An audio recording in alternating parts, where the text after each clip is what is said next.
26ನೇ ತಾರೀಕು ನಮ್ಮ ಶಿವಮೊಗ್ಗದ ಅಲ್ಲಮ್ಮ ಪ್ರಭು ಫ್ರೀಡಮ್ ಪಾರ್ಕ್ನಲ್ಲಿ ಮಲೆನಾಡು ಕರಕುಶಲ ಉತ್ಸವ ಮತ್ತು ಪುಷ್ಪ ಸಿರಿ 62ನೇಯ ಫಲಪುಷ್ಪ ಪ್ರದರ್ಶನ ನಾವು ಹಮ್ಮಿಕೊಂಡಿದ್ದೀವಿ. ಈ ಫಲಪುಷ್ಪ ಪ್ರದರ್ಶನದಲ್ಲಿ ವಿಶೇಷವಾಗಿ ಕವಿಶೈಲದ ಒಂದು ಫಲಪುಷ್ಪ ಮಾದರಿಯ ಒಂದು ಮಾಡೆಲ್ನ 23 ಫೀಟ್ ಮಾಡೆಲ್ನ ಮಾಡ್ತಾಯಿದ್ದೀವಿ. ಚಂದ್ರಗುತ್ತಿ ದೇವಸ್ಥಾನದ್ದು ಮಾಡೆಲ್ ಮಾಡ್ತಾಯಿದ್ದೀವಿ 14 ಫೀಟು. ಅದಲ್ಲದೆ ಬೋನ್ಸಾಯಿ ಪ್ಲ್ಯಾಂಟ್ಸು ಫ್ಲವರ್ ಶೋ ಇಟ್ಟಿದ್ದೀವಿ.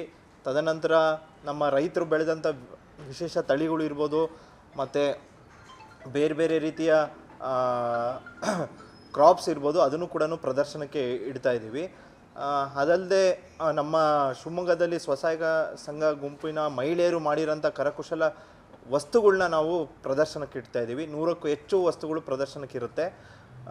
ಟೋಟಲ್ ಏನಿಲ್ಲ ಅಂದರೂ ಒಂದು 50ರಿಂದ 55 ಮಳಿಗೆಗಳ್ನ ನಾವು ಅವತ್ತಿನ ದಿನ 3 ದಿನ ಕೂಡ ನಾವು ಮಳಿಗೆಗಳ್ನ ಇಟ್ಟು ವಸ್ತು ಪ್ರದರ್ಶನ ಮತ್ತು ಮಾರಾಟಕ್ಕೆ ಇಡ್ತಾಯಿದ್ದೀವಿ. ಇದರಲ್ಲಿ ನಾನು ಹೇಳಿರೋಗೆ ವೈಶಿಷ್ಟ್ಯತೆ ಏನು ಅಂದರೆ, ನಮ್ಮ ಶಿವಮೊಗ್ಗ ಜಿಲ್ಲೆಯ ಒಂದು ಐತಿಹಾಸಿಕ ತಾಣ ಆದಂಥ ಚಂದ್ರಗುತ್ತಿ ದೇವಸ್ಥಾನ, ಆಮೇಲೆ ಕುವೆಂಪು ಅವರ ಮನೆಯಾದ ರಾಷ್ಟ್ರಕವಿ ಕುವೆಂಪು ಅವರ ಮನೆಯಾದ ಒಂದು ಕವಿಶೈಲವನ್ನು ಮರುಸೃಷ್ಟಿ ಮಾಡಲು ನಾವು ಪ್ರಯತ್ನ ಮಾಡ್ತಾಯಿದ್ದೀವಿ. ಇದು ಈ ವರ್ಷದ ವೈಶಿಷ್ಟ್ಯತೆ.